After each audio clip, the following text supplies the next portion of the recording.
మంత్రి కోమటిరెడ్డి వెంకటరెడ్డిని పాలిటెక్నిక్ విద్యార్థులు అడ్డుకున్నారు.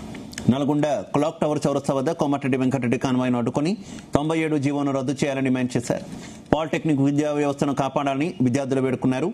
మంత్రి నిర్లక్ష్యపు సమాధానం ఇచ్చి వెళ్లిపోవడంతో విద్యార్థులు ఆగ్రహం వ్యక్తం చేశారు.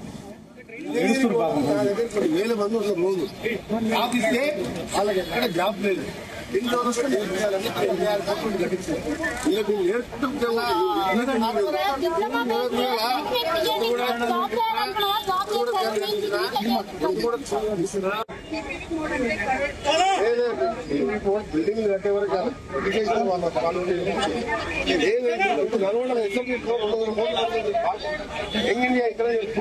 బిల్డింగ్ ఏటీ సెంటర్ చూసిందా? ఏటీ సెంటర్ 86 కోట్లతో ఇప్పుడు పాలిటెక్నిక్ వాళ్ళందరూ కూడా ఏటీ సెంటర్ లో పోవాలి.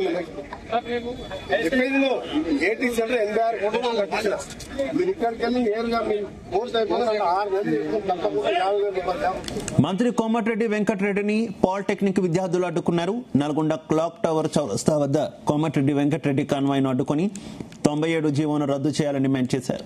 పాలిటెక్నిక్ విద్యా వ్యవస్థను కాపాడాలని విద్యార్థులు వేడుకున్నారు. మంత్రి నిర్లక్ష్యపు సమాధానమిచ్చి వెళ్లిపోవడంతో విద్యార్థులు ఆగ్రహం వ్యక్తం చేశారు. ఇదే విషయానికి సంబంధించి మరింత సమాచారం మా కరెస్పాండెంట్ జానయ్య అందిస్తారు. జానయ్య, శివ, రాష్ట్ర ప్రభుత్వం తీసుకొచ్చినటువంటి 97 జీవోకు సంబంధించి పాలిటెక్నిక్ విద్యార్థులకు సంబంధించి తీవ్ర ఇబ్బందులు ఎదురవుతున్నాయనే ఉద్దేశంతో కూడా గత వారం 10 రోజులుగా కూడా ఏదైతే పాలిటెక్నిక్ కళాశాల విద్యార్థులందరూ కూడా దీనిపైన కూడా నిరసనలు వ్యక్తం చేస్తున్న పరిస్థితి చూస్తున్నాం. అయితే ఈ నేపథ్యంలో ఈ రోజు నల్గొండ జిల్లా కేంద్రంలో రాజీవ్ గాంధీ జయంతి సందర్భంగా కూడా మంత్రి కోమటిరెడ్డి వెంకటరెడ్డి నల్గొండకు రావడం జరిగింది.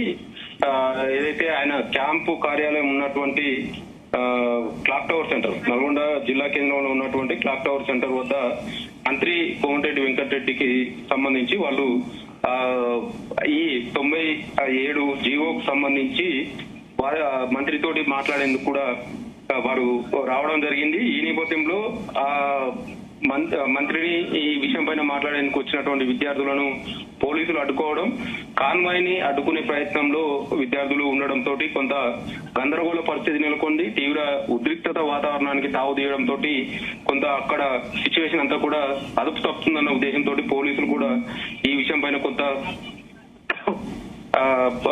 విద్యార్థులను అడ్డుకునే ప్రయత్నం చేశారు. అయితే దీనిపైన 97 జీవోకు సంబంధించి మంత్రి కోమటిరెడ్డి వెంకటరెడ్డిని అడ్డుకునేందుకు కూడా వీళ్ళంతా ప్రయత్నించడంతో అక్కడ మంత్రి కూడా ఈ విషయం పైన తనేం మాట్లాడలేనంటూ కూడా దాట వేసే ప్రయత్నం చేయడంతో పాటు అక్కడి నుంచి వెళ్లిపోవడంతో విద్యార్థులంతా కూడా ఆగ్రహానికి గురి కావడం జరిగింది. మంత్రి నిర్లక్ష్యపు సమాధానం అంటే ఒక క్యాబినెట్ మినిస్టర్ గా ఉన్నటువంటి మంత్రి కోమటిరెడ్డి వెంకటరెడ్డి ఈ 97 జీవోకు సంబంధించి ఎందుకు మాట్లాడాల్సిన ఉన్నా కూడా ఎందుకు మాట్లాడలేదు అనే విషయం పైన కూడా విద్యార్థులంతా కూడా ఆగ్రహం వ్యక్తం చేయడం జరిగింది.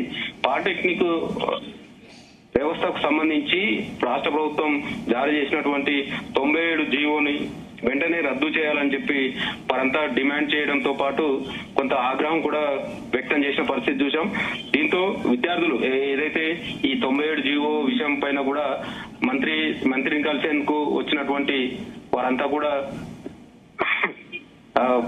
మంత్రి కోమటిరెడ్డి వెంకటరెడ్డిని కలిసేందుకు వచ్చిన సమయంలో నిర్లక్ష్య సమాధానం చెప్పడం పట్ల కూడా కొంత విద్యార్థులంతా కూడా ఆగ్రహం వ్యక్తం చేయడం, రాష్ట్ర ప్రభుత్వం ఈ పాలిటెక్నిక్ వ్యవస్థ పైన తీసుకున్నటువంటి నిర్ణయాలను ఇప్పటికైనా వెనక్కి తీసుకోవాలని చెప్పి విద్యార్థులంతా కూడా డిమాండ్ చేస్తున్నారు. ముఖ్యంగా ఈ 97 జీవో తోటి పాలిటెక్నిక్ విద్యార్థుల భవిష్యత్తు కూడా ఇబ్బందికరంగా మారే అవకాశం ఉందనేది కూడా విద్యార్థులంతా కూడా ఆరోపిస్తున్న నేపథ్యంలో దీనిపైన మంత్రులుగా ఉన్నటువంటి వారు కూడా తమ పరిస్థితిని వివరించాలని వచ్చినా కూడా వారు పట్టించుకోకుండా వెళ్లడం పట్ల కూడా ఆగ్రహం వ్యక్తం చేసిన పరిస్థితి ఉంది. ముఖ్యంగా ఈ రోజు నల్గొండ పట్టణంలో మంత్రి కోమటిరెడ్డి వెంకటరెడ్డిని కలిసేందుకు వచ్చినటువంటి విద్యార్థులను పోలీసులు అడ్డుకోవడంతో పాటు కొంత అక్కడ ఉద్రిక్తత వాతావరణం అయితే నెలకొందని చెప్పవచ్చు. మంత్రి కోమటిరెడ్డి వెంకటరెడ్డి కూడా అదేది తమకు సంబంధం లేదన్నట్టుగా కూడా పట్టించుకోకుండా వెళ్లడం పడినా కూడా కొంత నిరసన అయితే వ్యక్తం చేసిన పరిస్థితి అయితే కనబడింది. Shiva. Right, okay, thank you. Nalgonda ఇక్కడ బిల్డింగ్ తీయనా